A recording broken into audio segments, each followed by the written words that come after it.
मेरी नजर में आप बड़े हो जनक जी, क्योंकि जो दान करता है उसको बड़ा माना जाता है, जो लेता है उसको छोटा माना जाता है। जिस कुल में सदाचारी धर्मनिष्ठ पुत्र का जन्म होता है वो केवल अपने एक कुल खानदान का कल्याण कर पाता है, केवल एक कुल का उद्धार करता है। लेकिन जिस कुल में सदाचारिणी पुत्री का जन्म होता है वो दोनों कुल को उद्धार करते हैं। जय श्री राम मित्रों, जय श्री राम सभी को, राधे राधे, जय जय श्री कृष्णा। और दोस्तों स्वागत है आप सभी का मेरे इस नए वीडियो में।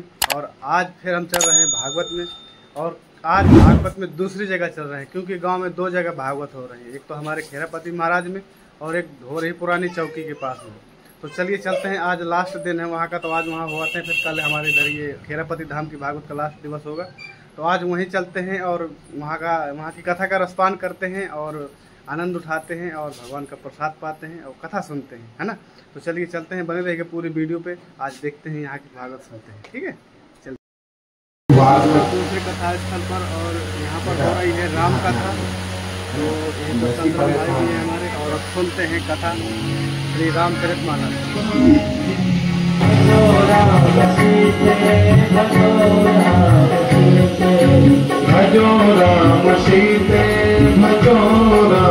सीते, भजो राम सीते, भजो राम सीते, भजो राम सीते, भजो राम सीते, भजो राम सीते, भजो राम सीते, भजो राम सीते, भजो राम सीते, भजो राम सीते, भजो राम सीते, भजो राम सीते, भजो राम सीते, अरे भजो राम सीते, भजो राम सीते। सवाए करोड़ों समाए लाखों, सवाए करोड़ों समाए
मान जा रहे हैं। उनको लगे कि जनक जी को दुख ना हो गए।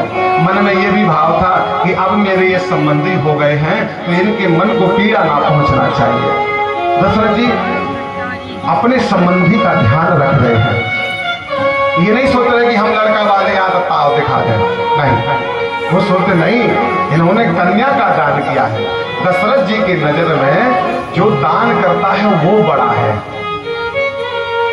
इसलिए जनक जी से कहा कि भैया हम इसलिए विनम्रता से आपकी बात स्वीकार कर लेते हैं क्योंकि मेरी नजर में आप बड़े हो। आप मुझे बड़े मानते हो कि मैं बड़ा हूं, लेकिन मैं बड़ा नहीं। मेरी नजर में आप बड़े हो जनक जी, क्योंकि जो दान करता है उसको बड़ा माना जाता, जो लेता है उसको छोटा माना जाता है। इसलिए जनक जी रोज मनावे, आग्रह करें और दशरथ जी मान जावे। ऐसे ऐसे भैया कई दिन बीत गए, लेकिन मेरा एक कहना है,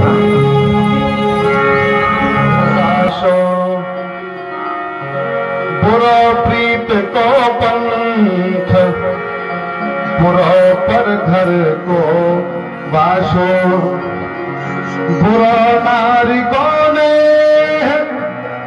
बुरा मूर्ख को हाशो, बुरा नारी को ने, बुरा मूर्ख को हाशो, बुरा प्रीत को पंथ, बुरो पर घर को वासो।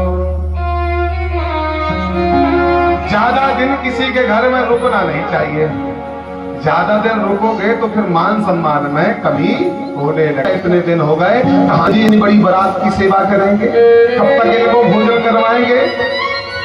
जैसा विवाह के समय में स्वागत, वही स्वागत नृत्य हो रहा है, कब तक ऐसे होता रहेगा। कहीं ऐसा तो नहीं कि दिन प्रतिदिन स्वागत में कमी होने लग जाए तो अपमान होने लग जाएगा। तो बुरो पर घर को वासो, ज्यादा दिन किसी के घर में ठहरना नहीं चाहिए।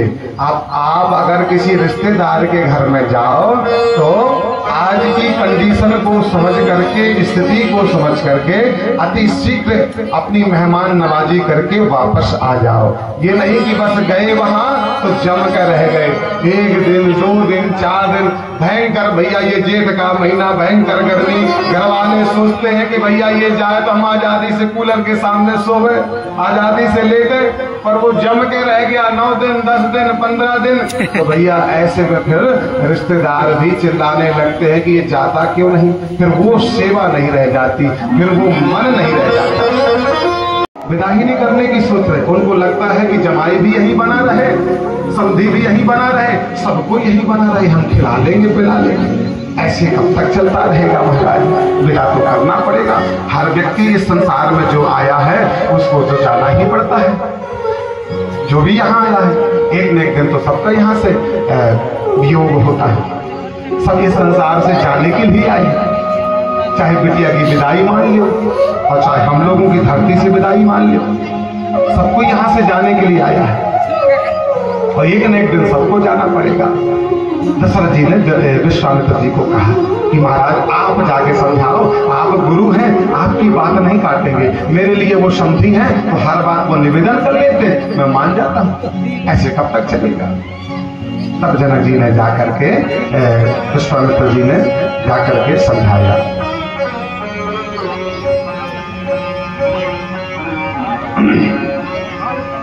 विश्वामित्र जी ने जाकर के जनक जी से आग्रह किया कि भैया जनक, तुम्हारी सेवा से हम मन वचन कर्म से प्रसन्न हैं और तुम ये मन में ना सोचो कि हमारी सेवा में कोई कमी रह गई।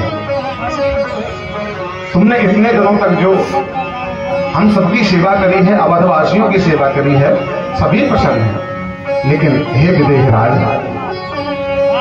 अब वैदेही को विदा करो, समय हो गया है। महाराज दशरथ आग्रह कर रहे हैं विदाई के लिए।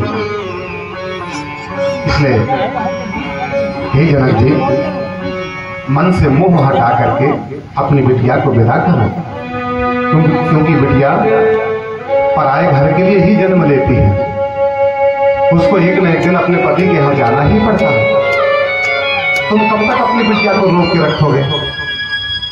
तुमने कन्यादान करके, संकल्प करके अपनी बिटिया को राम के हाथ में सौंप दिया है, अब वो राम की हो गई, उसमें तुम्हारा अधिकार ना रहा। इसलिए बड़े प्रेम से, भाव से तुम अपनी बिटिया की विदाई करो।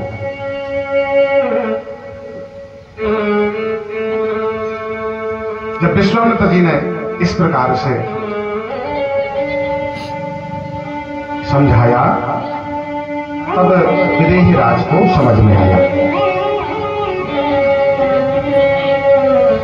जनक जी ने कहा महाराज वैसे तो मुझे लग रहा है कि मैं कब तक आपको रखूं, आपकी सेवा से मेरा मन नहीं भर रहा है, लेकिन आप जाने के लिए कह रहे हैं तो मैं मना नहीं करूंगा। आप गुरु समान हैं, आपकी आज्ञा सिरोधार है। आप दशरथ जी से कह दीजिए कि मैं विदाई की तैयारी कर रहा हूं। तो जनक जी यहां विदाई के लिए मान गए। जैसे ही विदाई के लिए माने हैं तो जो साजो सामान था, जो जनक जी ने दहेज में दिया था, वो सारा सामान वाहनों में लादने लगे।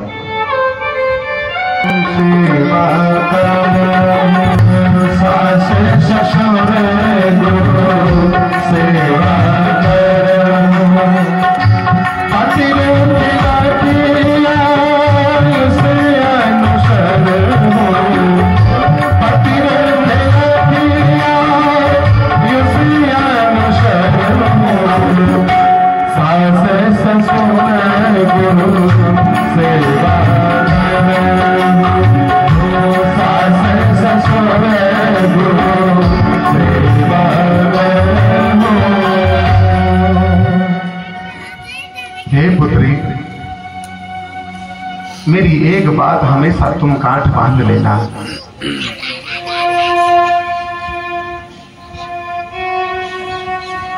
जिस कुल में लायक पुत्र का जन्म होता है, शायद वो केवल अपने कुल का ही कल्याण करे। जिस कुल में सदाचारी धर्मनिष्ठ पुत्र का जन्म होता है, वो केवल अपने एक कुल खानदान का कल्याण कर पाता है, केवल एक कुल का उद्धार करता है। लेकिन जिस कुल में सदाचारिणी पुत्री का जन्म होता है, वो दोनों कुल को उद्धार करते हैं।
सुने ना भैया से लिपट करके रोने लगे।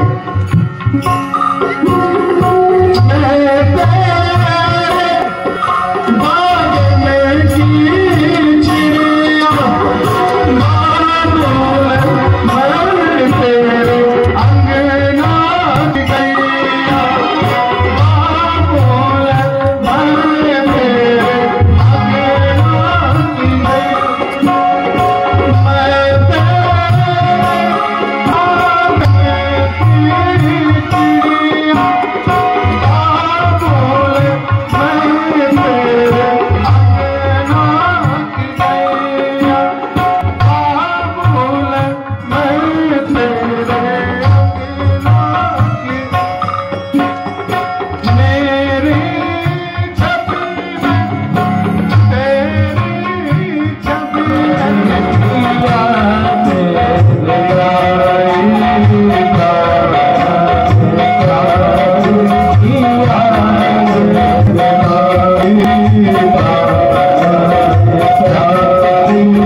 के मन में जो है, सुमित्रा के मन में जो भाव है सो है, पर जो अयोध्या की जो नारियां हैं उनके मन की भी भाई गजब है। वो ऐसे आनंदित है जैसे उनके घर में बहू आ रही है, ऐसे आनंदित है।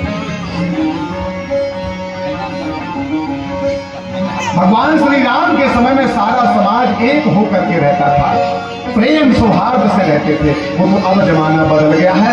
अब तो भैया मोहल्ला पड़ोसी के मन में प्रेम तो दूर की बात है, अब घर घर में प्रेम नहीं है, घर की बहुओं में प्रेम नहीं है। मोहल्ला पड़ोस की बहुओं को छोड़ो, घर घर की बहुओं में, देवरानी जेठानी में प्रेम नहीं है। अगर देवरानी का अच्छा हो गया तो जेठानी जल गया भट्टा, जेठानी का अच्छा हो गया तो देवरानी जल गया भट्टा। अब ये जमाना आ गया है कि एक दूसरे का वो सुख नहीं देख सकते। संसार में सबसे बड़ा कष्ट यही है कि हम दूसरे का सुख नहीं देख सकते, यही सबसे बड़ी हम लोगों को खाए जा रहा है। लेकिन इधर अयोध्यावासी बहुत खुश है, दीपमालाएं प्रज्वलित करी, पुष्प सजाए गए हैं, पूरे रास्तों को सुगंधित किया गया है और सभी झांझ बखावज मृदंग ढोल पासे लेकर के और सुंदर गान करने लगी, मंगल गान। कैसा अरे आयो शुभ दिन आयो रे सजनी, आयो शुभ दिन आयो रे सजनी, आयो शुभ दिन आयो रे सजनी, आयो रे सजनी, आयो शुभ दिन आयो रे, आयो शुभ दिन आयो रे सजनी, आयो शुभ दिन आयो रे सजनी। यही विधि सबही एक सुख है, अरे आए राजकुमार, अरे मृत मात पर छल करही, अरे प्रभु समेत कुमार। जब बारात वापस आ जाती है तो क्या करते हैं हम लोग? निहारन। क्या करते हैं? निहारन। बहू को दरवाजे में बैठाया जाता है और हम थाली लेकर के आते हैं और परिछन निहारन करते हैं। हमारे बुंदेली भाषा में निहारन है और मिथिला की भाषा में या अयोध्या की भाषा में परिछन। मतलब जो नई बहू आई है हम उसकी आरती उतारते हैं। क्यों? क्योंकि वो महालक्ष्मी का रूप है, हमारे घर को एकदम ऐश्वर्य से भर देगी, धन संपत्ति से भर देगी, इसलिए लक्ष्मी समझ करके हम उसका पूजन करते हैं। अब फिर बाद में वो काली बन जाती है। पहले हम लक्ष्मी समझ करके पूजा करते हैं, अब बाद में भैया बनती है काली, अपना रूप दिखाती है।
भगवान की सोने की थाली से आरती उतार रही है और मंगल गीत गा रही है गोपियां।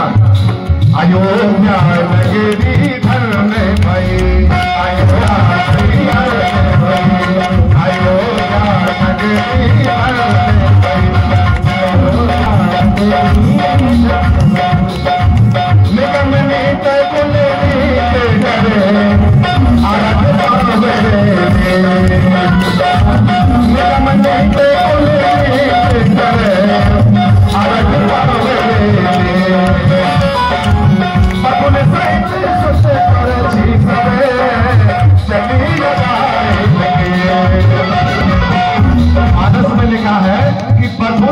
नित सुत परछि सब परछन करे। इसके बाद लिवा करके अंदर गए। निगम नीत कुल रीत करे अर्घ पावे अगुन सहित सुत परछि सब सही सवाए अयोध्या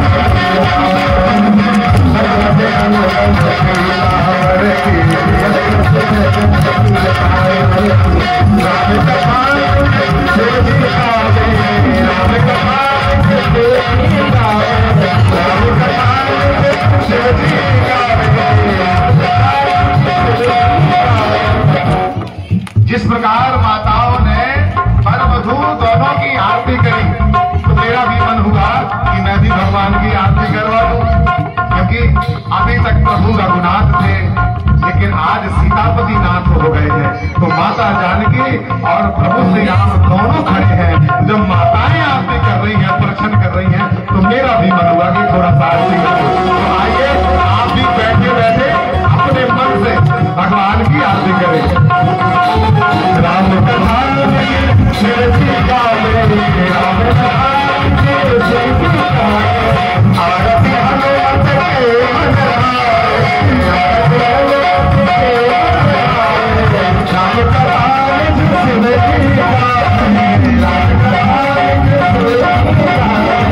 आरती हनुमत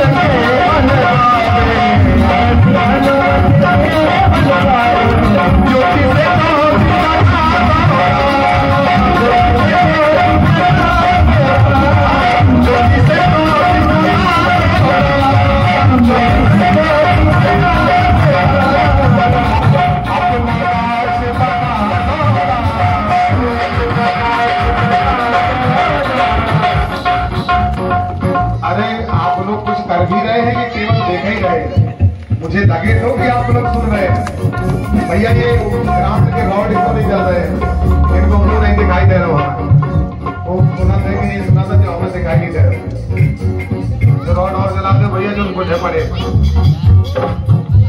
तो बड़े भाव से गाइए, क्योंकि आज माता जानकी और प्रभु श्री राम दोनों खड़े हैं। वो ऐसी झांकी बार बार नहीं करने को मिलेगी, क्योंकि आगे भगवान का वनवास होने वाला है। राम कथा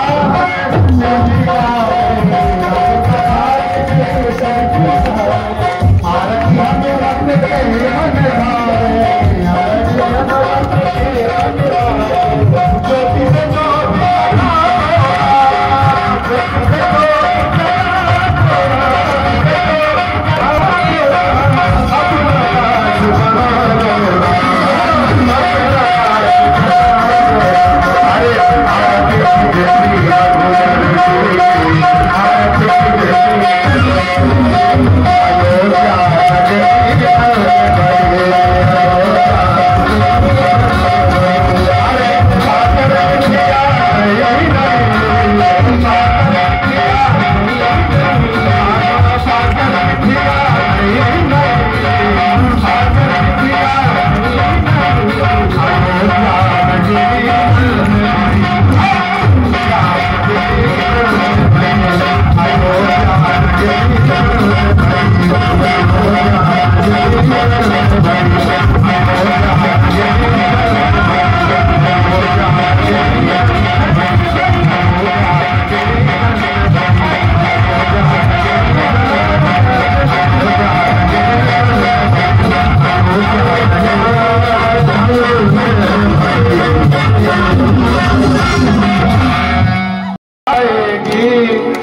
जरूरी नहीं है।